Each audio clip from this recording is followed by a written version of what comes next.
Hello there, fellow Wastelanders, and welcome back to the channel. In today's video, I'm going to be going over the Lucky Hole Mine for beginners.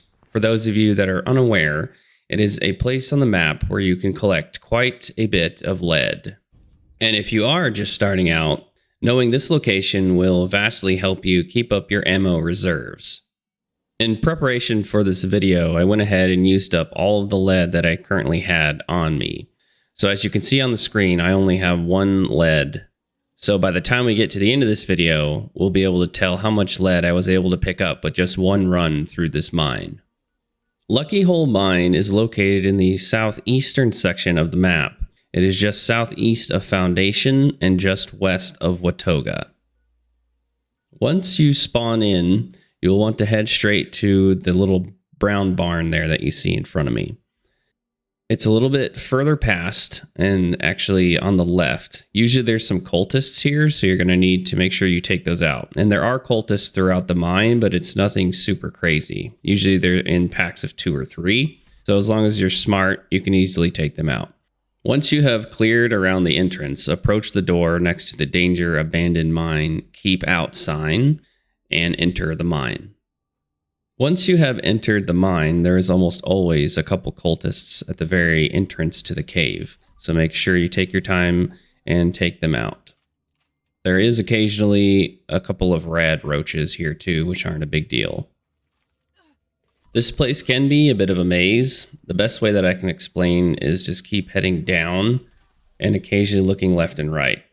There will be some doors that you run into, but unless you've gone through the Lucky Hole Mine and completed it before, you will not have the key to unlock those doors. Since I have done this on multiple occasions, I do have the key, so I was showing you here that you can unlock the door. It is a bit of a shortcut. However, since we're doing this for beginners, we will assume you don't have this key, and we will go the traditional route. So keep heading down the mine. You will see these occasional bone traps, so I wouldn't run into them unless you want the cultists to know where you're at. Once you hit this first little area, well, let's get rid of these ants first. There we go. Once you get into this first area, always check around for some lead, because there's usually some against the wall. If you've never seen it before, they look similar to this. It's almost like a chocolate chip cookie. So any chance you can pick up some of that, keep your eyes peeled and make sure you're picking up all of it.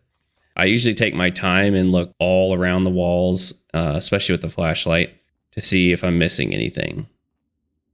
Once I am satisfied that I have found all the lead in this section, I continue down. You typically will run into more cultists on the left, so you will need to be aware of those. Once you've dealt with those cultists, then you'll need to look around for some more lead, because there is some in this area as well. One important thing to make sure you do is when you come across this Mothman tribute, the statue, if you will, is to pay tribute to the Mothman. If you don't, the odds are pretty high that you're going to have a terrible time throughout the rest of this cave. So to ensure that my journey is not fraught with any complications, I will pay tribute to the Mothman. I highly recommend that you do the same whenever you visit this cave.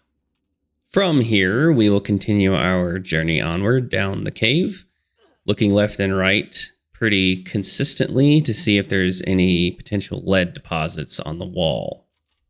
There is another door that you can open with the key, but like I mentioned before, we're not going to use this route. As we continue down the cave, you will run into continuously more cultists. And as I mentioned earlier at the beginning of this video, there's usually 1 to 3 of them at a time. Once you reach the end of the cave, there's a little cluster of them, maybe 3 or 4, but not much more than that. Take your time, pick them off one at a time, and you shouldn't have any problems. And at the end of this little spot, you should also be looking for lead. It's usually in little pockets along the wall, just like it has been throughout the cave thus far. There is also some crystal that you will find in deposits on the wall. I typically ignore it.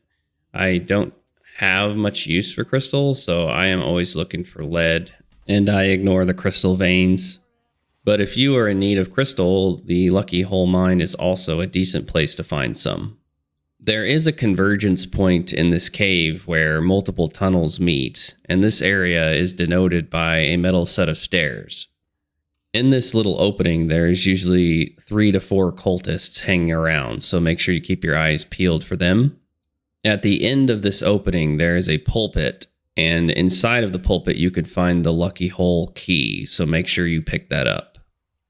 One other thing to note at the back of this opening is that there is some holes near where the water falls down. If you look through the holes, you can actually see a different area. This will come up here shortly once I show you, but it is kind of a hidden area near the wall that you can easily walk past. But there is also a lot of lead in this area too, so you definitely don't want to miss it. There are a total of 3 converging pathways that make their way to the larger opening. You want to make sure that you take the time to explore both of the paths to the left and to the right from the one in which you came. Also, if you go up the stairs, you can find an additional pathway that leads to a doorway.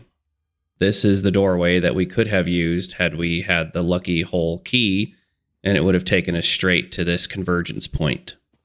If you start to feel a little overwhelmed and possibly lost during your journey through this cave, don't panic. This cave is not as big as it seems. If you make your way to the convergence point and find the metal set of stairs, up above will take you to the shortcut, but if you're heading down those set of stairs and you see the cave opening to your left, that is the point where you need to go through to find the little secret passageway to the back area behind the waterfall.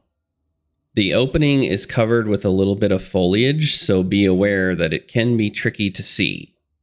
There is a set of candles on the ground, relatively close to where the cave secret entrance starts.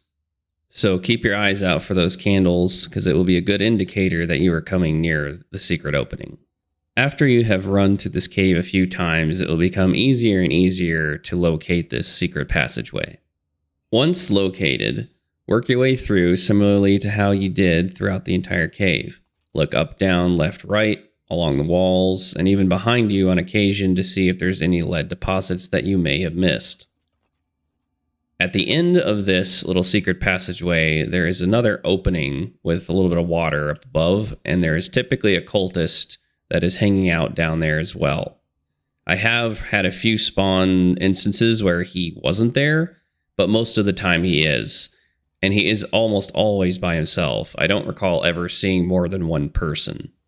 The watery area up above always has crystal veins. I've yet to see any lead deposits up there, so if you are only looking for lead, you don't even need to go up in that zone. In this opening, there is also a chest that you can open that sometimes has some decent loot in it. A chemistry station is in this area too, if you do need one. If this is the last place for you to check through your journey in the Lucky Hole mine, then you have completed looting all of the lead deposits available. From here, it's just a matter of fast traveling back to your base and start crafting some ammunition.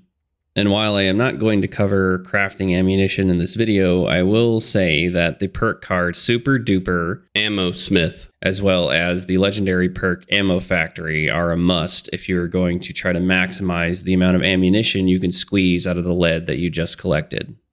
If you don't have the legendary Ammo Factory perk, I wouldn't sweat it too much. You can quickly collect a lot of lead by running through the Lucky Hole mine multiple times. Obviously, having the perk would allow you to create ammo faster, but it is certainly not essential to your survival out in the wasteland. I do highly recommend Super Duper, though. Anytime you are crafting anything, it gives you a slight chance to double your crafting. This applies to weapons, armor, and literally everything that you craft. Throwing on Ammo Smith will also help you significantly. As you can see on the screen, I have 276 lead scrap that we currently have. We only had one, so we were able to collect 275 lead for one run through the Lucky Hole mine, which is not too shabby. You will also need steel and gunpowder in order to craft ammunition, but as I said before, this is not a video for creating ammo. It is simply one to show you how to get lead so that you can make ammo later.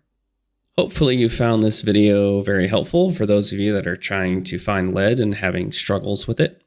If you did enjoy it, I would appreciate you smashing that like button and also leave me some comments down below about how you collect your lead.